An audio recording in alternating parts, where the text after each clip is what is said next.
السلام افش السلام وتسلموا، سلام کو عام کرو، سلامتی پاؤ گے۔ جس کو سلامتی چاہیے وہ سلام کو عام کرے۔ السلام علیکم ورحمۃ اللہ۔ ہم لوگ کہتے ہیں ہمارے یہاں السلام علیکم، بس یہ سلام، السلام علیکم، یہ سلام نہیں، السلام علیکم ورحمۃ اللہ۔ اور دوسرے پر جواب دینا واجب ہے، صرف گردن ہلا دینا کافی نہیں۔ وعلیکم السلام ورحمۃ اللہ وبرکاتہ۔ اور فرمایا گھر میں داخل ہو تو سلام کرو، اذا دخلت بیتک فسلم، جب گھر میں داخل ہو سلام کرو۔ اس سنت کو تو اکثر ہی لوگوں نے چھوڑ دیا۔ گھر میں بھی کوئی سلام کیا جاتا ہے؟ دن میں 5 مرتبہ 7 مرتبہ 10 مرتبہ داخل ہوتے ہیں بار بار، تو کیا ہو گیا؟ بار بار سلام کیا، دعا ہی ملے گی گھر والوں کو، سلامتی، اللہ کی سلامتی نازل ہوگی۔ حضرت والا فرماتے تھے جب سے مسلمانوں نے سلام کو ترک کر دیا ہے، بیماریاں نئی نئی داخل ہو گئیں، ایسی جس کا نام بھی پتہ نہیں تھا۔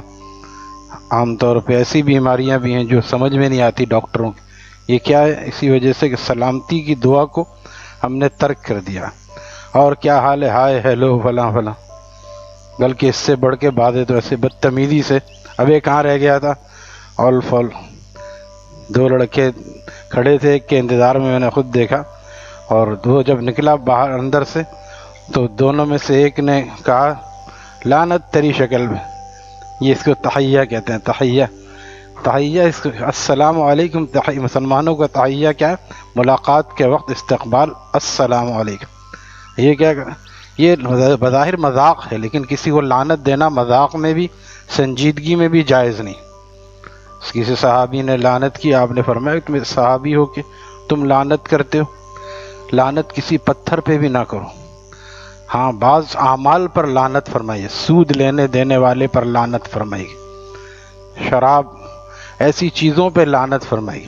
لعن اللہ الناظر والمنظور الیہ، اللہ تعالیٰ لعنت فرمائے۔ نبی علیہ السلام نے بد دعا فرمائی، مشکوٰۃ شریف صفحہ نمبر 272 پر یہ روایت موجود ہے، لعن اللہ الناظر والمنظور الیہ، یا اللہ آپ لعنت فرمائیے دیکھنے والوں پر بھی، دکھانے والیوں پر بھی، یہ ہے لعنت کی جگہ۔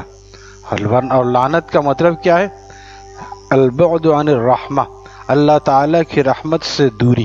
اسی لیے کسی کو لعنت دینا، لعنت دکھانا، ڈرائیونگ میں ہمارے یہاں کیا ہوتا ہے، کوئی غلط گاڑی کراس کر کے چلا جائے، پاس کر کے چلا جائے تو اس کو شیشے میں دکھا دیتے ہیں دل کی بھڑاس نکالنے کے لیے، یہ کیا ہے؟ ناجائز ہے۔ تھوڑا صبر کر لے آدمی، حلم، بردباری، صبر، یہ مسلمان کا شیوا ہے۔ اسی لیے کبھی کبھی پڑھنا چاہیے یا حلیم یا کریم، حلیم وہ ذات ہے حلم والی، تو جب ہم حلیم یا کریم بار بار پڑھیں گے تو ہمارے اندر حلم، بردباری اور قوت برداشت بھی آئے گی، اور کریم سے کرم یعنی اخلاق، معاف کرنا، سخاوت، کریم کے بہت سارے معنی، یہ آدمی بہت کریم ہے، با اخلاق ہے، سخی ہے، دوسروں کو دیتا ہے، کینہ نہیں رکھتا، دل کا صاف ہے، بہت سارے معنی کریم کے معنی میں آتے، کرم کرنے والا۔ تو علامہ آلوسی السید محمود بغدادی رحمہ اللہ تعالی، جو بڑے مفسر ہیں اور 15 جلدوں میں قرآن کریم کی تفسیر لکھی، اس کا نام کیا ہے؟ روح المعانی، بڑی مشہور ہے۔ اور علامہ انور شاہ کشمیری رحمہ اللہ تعالی، جو ہماری تاریخ کے بڑے عالم گزرے ہیں، ہندوستان کے، حضرت کی الامت کے ہم عصر ہیں، اور ہندوستان کے ہی نہیں دنیا کے بڑے عالم، اور کہتے ہیں کہ ایسی عبقری شخصیات 500 سال میں پیدا ہوتی۔ وہ فرماتے ہیں کیونکہ عربی ان کی ایسی تھی کہ اردو کتابیں دیکھنا اپنی توہین سمجھتے تھے، جیسے ہمارے ہاں جو انگریزی طبقہ ہے یہ اردو جنگ اور نوائے وقت دیکھنے کو توہین سمجھتے، ڈان اور نیوز پڑھتا ہے۔ اسی طرح جو عربی اچھی ہو جاتی ہے تو مولانا انور شاہ کشمیری رحمہ اللہ تعالیٰ اردو کی کتابیں نہیں دیکھا کرتے، شرح تو دور کی بات، کتاب بھی نہیں دیکھتے تھے۔ اور ان کے شاگرد تھے بن نوری ٹاؤن کے محتمم اور بانی حضرت مولانا یوسف بن نوری رحمہ اللہ تعالیٰ کا حال بھی یہی تھا، ان کے خاص شاگرد تھے اور حکیم الامت کے مجاز صحبت تھے۔ وہ بھی کہتے تھے میرے مزاج میں عربی ایسی گھل گئی ہے کہ میں جب خواب میں بھی دیکھتا ہوں تو عربی ہی خواب میں یعنی عربی دیکھتا ہوں کہ میں عربی بول رہا ہوں، عربی سن رہا ہوں، تو اس طرح مزاج بن جاتا۔ تو اتنا بڑا مفسر، محدث اور عربی پر مہارت رکھنے والا عالم پھر کہہ رہا ہے کہ اتنی بڑی تفسیر روح المعانی جو ہے عربی زبان میں اور اتنی بڑی کوئی تفسیر نہیں ہے۔ اس میں ہمارے شیخ مرشد عارف باللہ شیخ العرب والعجم حضرت مولانا شاہ حکیم محمد اختر صاحب نور اللہ مرقدہ بھی اکثر اسی سے اقتباس بیان فرماتے تھے عربی کے۔ تو حضرت فرماتے تھے کہ علامہ آلوسی نے اس بات کو لکھا ہے سورہ اخلاص کی شرح میں۔ سورہ اخلاص کس کو کہتے ہیں؟ قل هو اللہ احد، چھوٹی سی صورت ہے، ایک مرتبہ پڑھنے پر 10 مرتبہ 10 پارے پڑھنے کا ثواب ملتا ہے۔ اسی پر قیاس کر کے کہا جاتا ہے کہ 3 پڑھنے سے ایک قرآن کا، صحیح یہ ہے کہ 1 پر 10 ہے۔ تو اس حکیم الامت ایک ملفوظ میں فرماتے ہیں صحیح یہ ہے کہ 3 دفعہ پڑھنے سے 3 مرتبہ 10 پاروں کا ثواب ملا، لیکن اس کو ملا کے یہ کہا جا سکتا ہے کہ گویا اس نے ایک قرآن پڑھا۔ اور اس کتنا آسان ہے اپنے والدین کو، دادا دادی کو، دوست احباب کو جو دنیا میں چلے گئے ان کو آدمی ایصال ثواب کر دے۔ آپ گھڑی دیکھیں، 1 منٹ میں آپ 12 مرتبہ اس کو پڑھ سکتے ہیں صحیح طریقے سے۔ قل اللہ احد نہیں، قل اللہ احد پڑھیں گے تو نہ ثواب کی گارنٹی ہے اور نہ کام بننے کی۔ قل هو اللہ احد، احد ہا کے ساتھ۔ ہمارے ایک ڈاکٹر سیف الرحمان صاحب تھے، اللہ تعالیٰ ان کی مغفرت فرمائے، وہ جو گھر میں داخل ہوتے تو یہ وظیفہ پڑھتے تھے جو ابھی میں بتانے والا ہوں، تو ان کی ہا کی آواز مجھ تک بھی آتی ہے، احد احد، اتنی زور سے ہا نکالتے تھے، قل هو اللہ احد۔ تو صحیح پڑھے آدمی، ہمارے یہاں اہتمام نہیں ہے، قل اللہ احد اللہ الصمد، بسم اللہ الرحمن الرحیم، بسم اللہ الرحمن الرحیم، ہا کے ساتھ، یہ ہے صحیح بسم اللہ۔ السلام علیکم، صحیح پڑھنے میں کیا، جب آپ بار بار 10 مرتبہ پڑھیں، 100 مرتبہ پڑھیں گے، 1 مہینے میں عادت بن جائے گی، غلط پڑھ نہیں سکیں گے، پھر غلط بول نہیں سکیں گے پھر۔